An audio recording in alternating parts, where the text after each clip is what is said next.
할렐루야. 예배하는 자리에서 만나 반갑고 감사합니다. 옆에 계신 분들과 한번 인사하실까요? 잘 오셨습니다. 옆에 앉아서 감사합니다. 이렇게 인사하겠습니다. 잘 오셨습니다. 말씀 듣는 중에 주님께서 주시는 평강이 여러분의 마음에 충만하시기를 축원합니다. 여러분은 요즘에 걱정이 있으십니까?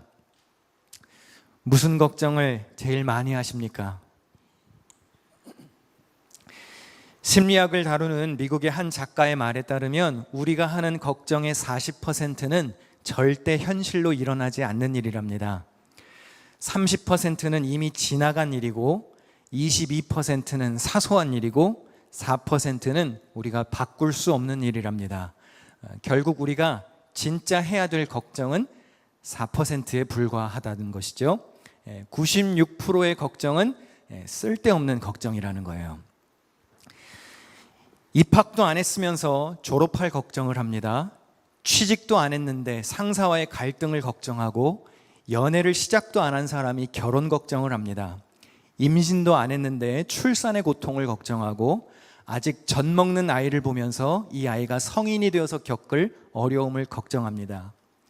지금 우리가 임시처소에서 모이고 있는데 나중에 건물을 사게 됐을 때 생길 교회의 어려움을 미리 앞당겨서 걱정하시는 분도 있을 겁니다. 너무 비싸면 어떡하냐, 물이 새면 어떡하냐, 파킹이 어려우면 어떡하냐, 교회가 너무 부흥하면 어떡하냐. 걱정도 팔자예요. 건물이나 사고할 걱정을 미리부터 하실 필요가 없습니다. 여러분, 오늘 내 삶이 하나님의 나라인지를 고민하면서 사셔야 합니다. 저는 정말 마음에 드는 물건이 있으면 이렇게 여러 개를 쟁여놓는 습관이 있습니다. 이게 없어질까봐, 단종될까봐. 예를 들어서 바지가, 마음에 드는 바지가 있으면 저는 색깔별로 삽니다. 이게 미국에 살다 보니까요, 미국 사람들의 사이즈가 저랑 안 맞아요. 저는 다리가 짧기 때문에 뭘 사도 너무 길어요. 그래서 마음에 드는 걸 찾으면 여러 개를 사야 됩니다. 나중에 이만한 걸 못 찾을까 봐 염려하는 거죠. 제가 사촌 형이 향수 뿌리는 걸 보고 마음에 들어서 중학교 1학년 때부터 저도 향수를 썼습니다. 그때부터 지금까지 30년 동안 똑같은 제품을 썼습니다. 색깔, 이름, 향기, 디자인 모든 게 다 마음에 들었습니다. 그런데 지금 이 향수는 단종되었습니다. 생산을 멈춘다는 소식을 들었을 때 저는 몹시 슬펐습니다. 그래서 어떻게 했을까요? 10병을 넘게 한꺼번에 사놓았고 지금까지도 쓰고 있습니다. 조금밖에 안 남아서 걱정입니다. 사실 다른 거 써도 되고 그까짓 거 향수 안 쓰면 또 어떻습니까? 그런데 더 나은 걸 못 찾을까 봐 염려하는 쓸데없는 걱정이죠. 어떤 사람은 일어나지도 않을 일을 막 상상하면서 걱정하시는 분도 있다고 합니다. 버스를 타면 이 버스가 뒤집힐까 봐 걱정하신대요. 기차를 타면 이 기차가 불에 휩싸이지는 않을까? 비상 출구는 어디일지 이걸 머릿속에 상상하시는 분도 있다고 합니다. 지구 온도가 매년 어떻게 되고 있죠? 매년 계속 더워집니다. 빙하가 다 녹아서 수억 년 후에 동물이 멸종하고 지구가 멸망할 것을 벌써부터 걱정합니다. 염려가 너무 많아요. 그래서 예배드리는 이 한 시간도 집중을 하지 못합니다. 손을 불안해서 가만히 두질 못하고 휴대전화는 계속 확인합니다. 어딘가에서 연락이 올 것 같은데. 그래서 계속 붙들고 있는 거죠. 집에 불은 끄고 왔는지, 에어컨은 껐는지, 문은 잠갔는지, 몸은 여기 있지만 마음은 멀리 가 계신 분들이 많습니다. 우리는 불안, 염려, 걱정의 시대를 살아갑니다. 여러분, 예배드리는 이 한 시간만이라도 여러분의 몸과 마음을 하나님께 집중하시기를 바랍니다. 요즘은 각종 미디어 장비 사용의 증가와 또 분주한 생활로 인한 스트레스 증가 등으로 불안장애와 같은 정신질환을 앓는 사람들이 늘고 있습니다. 기사에 보니까요, 한국 같은 경우는 10대 청소년들의 불안장애 환자들이 급격하게 늘어나고 있다고 합니다. 아니, 10대 청소년이 무슨 걱정이 그렇게 많아서 약을 먹고 정신질환을 앓을까요? 너무 걱정이 많고 염려가 지나치면 몸에서 반응하기도 합니다. 공황발작 같은 것이 대표적인 사례죠. 쉽게 말하면 이렇습니다. 하루를 지내고 나서 쉬려고 편안하게 누웠습니다. 아무런 위험 요소가 없어요. 누가 칼 들고 쫓아오는 거 아닙니다. 그런데 갑자기 불안을 느낍니다. 그래서 뇌에서 지금은 위기야 라고 착각을 한대요. 그래서 심장에게 빨리 뛰라는 오류 명령을 내린답니다. 지금 급한 위기 상황이니까 빨리빨리 뛰어야 돼. 그러면 어떻게 되죠? 평온했던 몸이 갑자기 죽을 것 같은 공포를 느끼며 발작을 일으킵니다. 제 주변에 보면 공황장애를 앓는 목사님들 많이 계십니다. 또 여러분 주위에도 보면 불안, 우울, 공황 같은 것으로 약물 처방해서 복용하시는 분들을 쉽게 만날 수 있습니다. 연예인들이나 스포츠 스타들은 뭐 말할 것도 없죠. 최근 뉴스에 보니까 프리미어리그에서 활약하던 손흥민 선수가 미국으로 이적했습니다. 아시나요? 어제 데뷔전을 LA 팀으로 소속을 이적했는데 어제 데뷔전을 아주 잘 치렀더라고요. 아마 경기를 보러 LA로 놀러 가실 분들도 분명히 계실 거라고 확신합니다. 그의 인터뷰에서 들었던 내용인데 축구 경기가 끝나면 굉장히 피곤하죠. 그래서 금방 잠이 들 것 같은데 생각보다 잠이 잘 안 온답니다. 막 열광의 도가니 속에서 있다가 갑자기 이렇게 고요해지면 너무 어색하대요. 그리고 막 몇만 명 앞에서 경기를 뛰었는데 몸에 열도 올라 있고 흥분도 이렇게 가라앉지를 않아서 새벽까지 뒤척이다가 겨우 잠드는 날이 많다고 합니다. 운동선수와 똑같지는 않겠지만 제가 교육전도사 시절에 저도 종종 유사한 걸 경험했습니다. 교회에서 이제 주일 사역을 마치면 지친 몸을 이끌고 집에 와서 눕습니다. 그런데 쉽게 잠이 오질 않아요. 새벽 5시에 일어나서 밤 10시까지 섬기고 왔습니다. 얼마나 피곤하겠습니까? 조금 전까지 막 열정적으로 찬양하고 설교하던 그 뜨거움이 사라지고 고요한 정적이 흐르니까 너무 어색하고 때로는 허무해지기도 합니다. 그리고 불안이 엄습할 때가 있어요. 오늘 뭐 빠뜨린 거 없었나? 오늘 그분은 왜 예배 때 안 오셨지? 아까 그 권사님은 왜 이렇게 표정이 안 좋았을까? 나한테 뭐 삐진 거 있나? 그나저나 다음 주 예배는 어떡하지? 조금 전에 주일 예배가 끝났는데 다음 주일 예배가 벌써부터 걱정이 되면서 갑자기 심장이 쿵쾅거리기 시작하고 불안이 엄습하고 새벽까지 잠을 이루지 못합니다. 대부분 여러분들의 걱정은 여러분의 힘으로 어떻게 할 수 없는 것들입니다. 아마 모르긴 몰라도 대부분 다 여러분들 큰 걱정들을 안고 사는 이유들이 아마 먹고 사는 염려 때문일 겁니다. 오늘 본문에 보니까 예수님이 이렇게 말씀하시는데요. 오늘 본문 25절과 26절을 같이 읽겠습니다. 또 너희 중에 누가 염려함으로 그 키를 한 자라도 더할 수 있느냐? 그런즉 작은 일도 하지 못하면서 어찌 다른 일들을 염려하느냐? 네, 염려한다고 해서 키가 한 자 늘어나는 것도 아니고 생명이 연장되는 것도 아닌데 왜 염려를 하느냐는 거예요. 이 구절에서 염려에 해당하는 헬라어 원문을 찾아보면 분열하다라는 단어에서 유래한 언어입니다. 즉 마음의 분열이 염려를 가져온다는 뜻입니다. 예수님은 우리가 염려를 한다고 해서 그렇게 큰 도움이 되지 않는다고 말씀하셨습니다.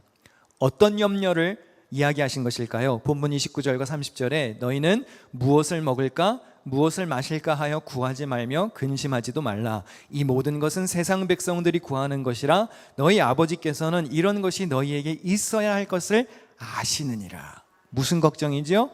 먹을까 마실까? 먹고 사는 걱정. 이미 하나님이 여러분에게 있어야 할 것을 아시는데도 우리는 하나님과의 온전한 관계를 떠나게 되면 세상과 물질에 사로잡히게 됩니다. 그래서 염려에 빠지지요. 주로 생활에 대한 문제들이 대부분일 겁니다. 예수님이 가르치신 주기도문에 보면 이런 내용이 있습니다. 우리에게 날마다 어떠한 양식? 일용할 양식을 주시옵고. 주기도문은 매일 주님을 의지하는 삶이 하나님과 동행하는 삶이라는 것을 보여줍니다. 여기서 양식은 말 그대로 음식을 뜻하기도 하지만 우리가 살기 위해 필요한 모든 것을 의미하기도 합니다. 예수님은 제자들에게 일용할 양식을 구하라고 가르치셨습니다. 오늘 하루를 살아가기에 충분한 만큼만 구하라는 거예요.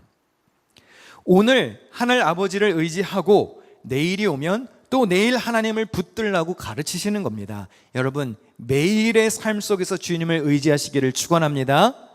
그런데 우리는 연약하고 근심이 많아서 만물의 주관자여 모든 것의 공급자가 되시는 하늘 아버지를 믿는 신앙인임에도 불구하고 내일에 대한 염려에 사로잡히곤 합니다. 그래서 뭐든 더 쌓아놔야 마음이 편안하죠. 여러분, 당장 오늘 예배 마치고 집에 가서 냉장고를 열어보십시오. 아무리 못해도 3일치 먹을 거리는 있을 겁니다. 솔직히 3일이 뭐예요? 한 달치 쌓아두신 분도 계시죠? 어떤 이들은 냉장고 한 개가 모자라서 추가로 냉동실을 구입하고 김치 냉장고를 갖다 놓고 음료수 냉장고를 갖다 놔서 더 많은 저장 공간을 확보해 놓습니다. 그게 나쁘다는 게 아니에요. 다 갖다 버리라는 뜻은 아닙니다. 그런데 예수님은요, 조바심 내면서 살지 않으셨어요. 그리고 그렇게 살라고 제자들에게 말씀하신 적도 없습니다. 그날에 필요한 것을 공급하실 아버지를 믿고 제자들도 그렇게 하루하루 살아가기를 원하셨습니다. 오늘날 우리들은 주기도문의 정신을 한번 되새길 필요가 있습니다. 너무 불안해서 다급하게 뛰어다니는 버릇, 내일이 너무 염려되어서 자꾸만 쌓아두려는 이 습성, 여기서 좀 자유로워지실 필요가 있어요. 우리가 광야교회의 시절을 지난다고 해서 진짜로 출애굽 후 광야 시대처럼 이스라엘 백성들이 그랬던 것처럼 매일매일 만나와 메추라기로 살자는 건 아닙니다. 만나와 메추라기는 그쳤습니다. 더 이상 내리지 않습니다. 다만 우리가 전적으로 하나님을 의지하고 살려면 먹고 사는 문제에 대해서 지나치게 염려할 필요는 없다는 거예요. 광야 시절을 지낼 때 하나님이 이스라엘 백성들에게 만나를 거두는 방법을 알려주셨습니다. 여러분, 광야를 살 때도 그렇게 살지 않았던 거예요. 출애굽기 16장 4절을 한번 천천히 같이 읽겠습니다. 시작. 여호와께서 모세에게 이르시되 보라, 내가 너희를 위하여 하늘에서 양식을 비같이 내리리니 백성이 나아가서 일용할 것을 날마다 거둘 것이라. 이같이 하여 그들이 내 율법을 준행하나 아니하나 내가 시험하리라. 네, 하나님이 만나와 메추라기를요 어떻게 내려주셨습니까? 비같이 많이 내려주셨습니다. 그런데 거두는 것은 얼만큼 거두라고요?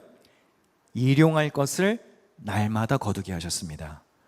아니, 왜 일주일치 한 달치를 한꺼번에 거두어서 저장시키면 하나님도 편하고 백성들도 편하지 않았을까요? 말려서 과자를 만들든지 육포를 만들었으면 서로 편했을 겁니다. 그런데 굳이 하나님은 매일 비같이 양식을 주시고 새로운 만나와 저녁에는 메추라기를 공급해 주셨습니다. 그리고 그날 먹을 것만 가져가라고 그랬습니다. 왜 그렇게 하셨을까요? 매일매일 성실하게 새로운 은혜로 먹이시는 주님의 신실하심을 경험하게 한 것이죠. 매일 일하시는 하나님을 백성들이 믿게 하려는 시험이었습니다. 말씀에 순종하는지 안 하는지를 시험하시겠다고 그랬죠. 즉, 먹고 사는 문제를 하나님께 맡길 수 있는지를 시험하신 거예요. 몇 년 동안? 40년 동안 매일매일 내가 먹여줄 거야, 걱정하지 마, 내일은 내일의 양식이 있어, 그러니까 오늘 거둘 것만 거두어, 내일은 내일의 것을 줄게. 그래서 백성들이 하나님을 믿는지 안 믿는지를 시험하신 거예요. 그래서 백성들이 진짜로 하루치 양식만 거뒀을까요? 아니에요. 염려가 돼서 이틀치, 3일치, 일주일치 긁어 모았습니다. 그런데 하루치 외에는 다 썩었습니다. 매일 먹게 해줄 테니까 제발 아등바등 거리지 말고 너의 삶의 주도권을 나에게 맡기라는 요청이에요. 어느 날 제 아들 녀석이 점심 식사를 막 마치자마자 엄마에게 그렇게 물었습니다. 엄마, 저녁은 뭐예요? 아니, 언제 굶겼냐고요. 다음 주에 마트를 간다고 얘기를 했더니 벌써 제 아이는 다음 주에 이런 걸 먹어야 되니까 우리가 좀 고기도 좀 사야 되고 파스타도 좀 사야 되고 모두 사야 된다라고, 그렇게 10살도 안 된 애가 먹을 걱정을 합니다. 굶긴 적도 없는데 말이죠. 이제 막 점심을 먹었는데 저녁을 걱정하는, 이게 현대인들의 병입니다. 앉아서 곱씹을 여유도 없어요. 소화시킬 여유도 누리지 못합니다. 그리고 바로 다음 것을 염려합니다. 참된 제자의 삶은 먹고 마시는 것에 있지 않습니다. 웰빙의 풍요로운 시대에 사는 우리가 예수님이 가르치신 일용할 양식을 구하는 마음은 아마 오늘날 우리가 제대로 헤아리기는 어려울 거예요. 그러나 예수님을 따르는 참된 제자라면 적어도 주님의 이 말씀은 믿어야 합니다. 우리 본문 28절을 같이 읽습니다. 오늘 있다가 내일 아궁이에 던져지는 들풀도 하나님이 이렇게 입히시거든 하물며 너희일까 보냐.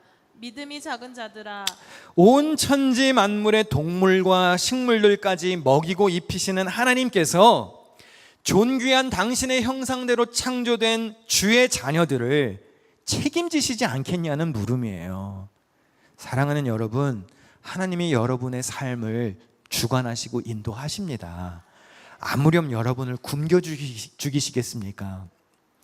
먹고 살 걱정에 사로잡힌 자들을 향해서 너 그 먹고 사는 걱정도 나에게 좀 맡기면서 살 수 없겠니? 라고 도전하시는 거죠. 멀티태스킹이라는 말을 들어보셨을 겁니다. 한 사람이 컴퓨터 같은 기계로 2가지 이상의 작업을 동시에 하는 걸 의미하지요. 특별히 스마트폰 시대가 열리면서 한꺼번에 여러 가지 일을 동시에 잘 하는 것이 마치 능력처럼 여겨지는 시대가 되었습니다. 그런데요, 여러분, 여러 가지 연구 결과에 따르면 인간은 원래 멀티태스킹이 안 된답니다.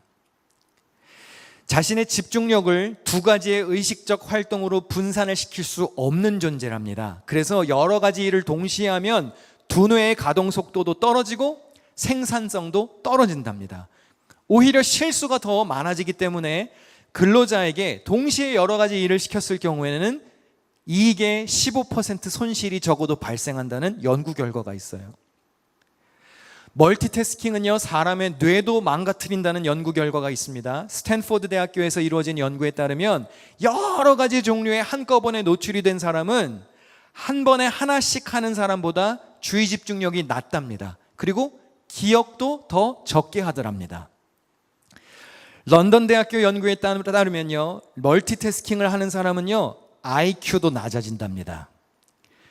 여러 가지 작업을 하도록 참가한 성인 남자들에게요, 실험을 했더니 그들의 IQ가 8세 어린이 수준으로 떨어졌다고 그래요. 여러분, 한 번에 하나씩만 하십시오. 동시에 막 이것저것 하려고 그러는 것도 병이에요, 병. 막 애들도요, 이것도 시키고 저것도 시키고 동시에 막 너무 여러 가지 일을 시키잖아요. 애들 성장에 도움이 안 되는 겁니다. 왜 나도 못하는 걸 자식에게 시키려고 합니까? 근데 왜 그렇게 동시에 여러 개를 하려고 할까요? 왜 이렇게 하나 하는 것도 그렇게 불안해서 덜덜 떨까요?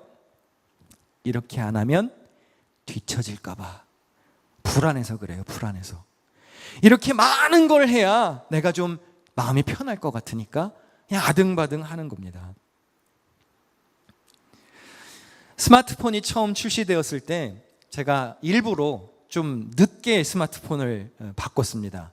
전화랑 문자만 되는 투지폰을 꽤 오랫동안 쓰다가 나중에는 전원이 켜지지를 않아서 어쩔 수 없이 이제 갈아탔는데요. 이유는 간단했습니다. 스마트폰이라는 걸 쓰는데 그렇게 스마트해 보이지 않았습니다. 퇴근을 하면 좀 쉬어야죠. 근데 퇴근을 하는데도 업무를 붙잡고 있는 직장인들이 보였어요. 일을 마치고 집에 가는 버스나 전철에서 아니 좀 졸기도 하고 좀 음악도 듣고 독서를 좀 하든지 아니면 그냥 좀 멍 때리고 앉아있든지 사람이 좀 이렇게 on and off가 있어야 되는데 잠시도 가만히 있지 못하는 사람들을 보고 너무 극렬한 마음이 들더라고요. 저게 스마트한 건가? 집에 가서도 언제든지 일할 태세를 갖추고 있습니다. 직장 상사와는 24시간 연락망이 열려 있습니다. 그리고 여러분, 카톡에는 무슨 놈의 단체 카톡방이 그렇게 많이 있습니까? 여러분도 하도 엮인 데가 많아서 시도 때도 없이 카톡이 울리시죠? 왜 그렇게 바빠요? 뭐가 그렇게 당장 해결하지 않으면 죽을 일입니까? 무슨 근심이 그렇게 많아서, 걱정이 하도 많아서 왜 한시도 그렇게 가만히 있지 못합니까? 사랑하는 성도 여러분, 오늘 본문에 보니까 예수님이 제자에게 요청하시는 것은 매우 단순합니다. 우리 같이 오늘 본문 31절과 32절 읽는 동안 우리 찬양 준비하겠는데요. 함께 읽습니다. 다 같이 시작. 다만 너희는 그의 나라를 구하라. 그리하면 이것들을 너희에게 더하시리라. 적은 무리여 무서워 말라. 너희 아버지께서 그 나라를 너희에게 주시기를 기뻐하시느니라. 네, 제자는요 주의 나라를 구해야 합니다. 세상 백성들이 구하는 먹고 사는 일에 연연하지 말고 하나님 나라를 구하라고 말씀하셨습니다. 먼저 할 게 있고 나중에 할 게 있다는 거예요. 신앙생활하는 성도는 우선순위를 구별할 줄 알아야 합니다.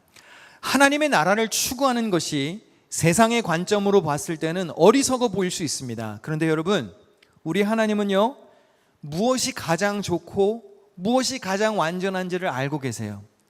당신의 백성들에게 정말 필요한 게 무엇인지 하나님이 여러분보다 더 잘 아십니다.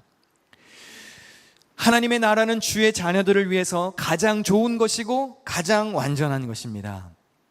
이 천국은요 나중에 우리가 죽어서 가야 될 천국도 의미하지만 지금 우리가 살고 있는 현재의 삶에서 하나님의 통치하시는 인생을 살라는 뜻이에요. 천국은요 들어가야 할 천국이 있고요 지금 이루어야 하는 천국이 있습니다. 우리가 조금 전에 주기도문을 할 때 뭐라고 기도했습니까? 주의 나라가 임하시오며. 우리가 주의 나라에 들어가는 게 아니고 주의 나라가 여기에 임하기를 기도했어요. 주님의 나라가 임한다는 것은 무엇입니까? 하나님이 통치하신다는 거예요. 내 삶의 주도권이 하나님께 있다는 것입니다. 여러분의 인생에 하나님의 ruling power가 있다면 그곳이 하늘나라라는 거예요. 제가 설교 초반에 드렸던 질문입니다. 여러분은 요새 무슨 걱정을 제일 많이 하십니까? 어쩌면 그 걱정이 지금 여러분이 가장 의지하는 대상이 되어 있는지도 모릅니다. 하나님의 자녀, 예수님의 제자는 오직 주를 의지하는 삶을 살아야 하는데 여러분, 조금 단순하게 살아도 괜찮습니다. 조금 단순하게 살고 한 번에 하나씩 해도 괜찮아요. 주님만 바라며 주님의 나라를 구하면서 사는 것이 제자의 도리입니다. 하나님의 나라를 먼저 구하는 제자들에게는 다른 모든 것을 더해 주시겠다고 그랬어요. 제가 왜 염려를 하지 말라고 그러나요? 먹고 사는 게 안 중요해서요? 아니에요. 너무너무 중요하죠. 그러나 먼저 주의 나라를 구하면 다른 것은 더해 주신다고 주님이 약속하셨으니 걱정을 붙들어 매고 믿고 살자는 거예요. 같은 내용을 기록한 마태복음에서는요 이런 말씀으로 이야기가 마무리됩니다. 우리 다 같이 한번 읽어보실까요? 시작. 그러므로 내일 일을 위하여 염려하지 말라. 내일 일은 내일 염려할 것이요 한날의 괴로움은 그날로 족하니라. 여러분, 이 말씀 한번 자세히 보시겠습니까? 내일 일을 염려하지 말라고 말씀하시면서 그럼 내일 일은 내일 염려하라고 그러셨나요? 아니에요. 자세히 보십시오. 내일 일은 내일이 염려할 거라고 그랬어요. 무슨 뜻인가요? 내일을 염려하는 것은 내일이 아니라는 거예요. 이 언어 유희를 이해하시겠습니까? 내일을 염려하는 것은 내일이 할 일이지 내 일이 아니라는 거예요. 내일은 내일이 알아서 염려할 거니까 너무 미래지향적인 삶 살지 말라는 거예요. 여러분, 사람이 비전이 물론 있어야 합니다. 계획도 세워야 하고요. 그런데요, 너무 미래지향적인 삶도 성경적이지 않습니다. 10년 후, 20년 후에 비전을 세우는 거 건설적이고 좋지요. 그런데 막 20, 30년 후의 일을 앞당겨서 걱정할 필요가 없어요. 내일이 보장되어 있지 않기 때문에 그렇습니다. 그래서 탈무드에 보면 사람이 내일을 위해서 염려할 필요가 없다고 돼 있어요. 내일이 주어지지 않으면 내일을 위한 염려도 20, 30년 후에 비전을 세우는 일도 헛것이 되기 때문입니다. 그러면 아무 계획도 없이 막 사나요? 그런 뜻이 아니죠. 오늘 하나님이 나에게 주신 이 하루를 소중히 여기면서 최선을 다해 하나님을 붙들고 살라는 말씀이에요. 너무 아등바등하지 말고, 우리 지난주에 읽었던 말씀 기억하시죠? 고린도후서 6장 2절, 보라 지금은 은혜 받을 만한 때요, 보라 지금은 구원의 날이로다. 오늘을 놓치지 말라는 거예요. 많은 교회가, 많은 목사님들이 20년 30년 후에 교회 비전을 세웁니다. 전 좋아요. 나쁜 거 아니라고 생각합니다. 저도 대충은 그리는 게 있죠. 그런데 가끔은 어리석다는 생각도 들어요. 그거 세워서 뭐 해요? 20, 30년 후에 우리가 살아있을지도 모르는데, 그럼 오늘은 뭐 하자는 거예요? 오늘을 살아야죠. 지금이 은혜 받을 때요, 지금이 구원의 날인데 불필요한 염려로 소중한 현재의 선물을 낭비해서야 되겠습니까? 하나님을 믿는 성도라면 여러분의 근심과 걱정도 기도로 맡길 수 있어야 합니다. 마지막으로 빌립보서 4장에 있는 말씀 봅니다. 아무것도 염려하지 말고 다만 모든 일에 기도와 간구로 너희 구할 것을 감사함으로 하나님께 아뢰라. 그리하면 모든 지각에 뛰어난 하나님의 평강이 그리스도 예수 안에서 너희 마음과 생각을 지키시리라. 할렐루야. 염려를 주님께 기도로 올려드리고 여러분의 마음을 하나님의 평강으로 채우시기를 주님의 이름으로 축원합니다.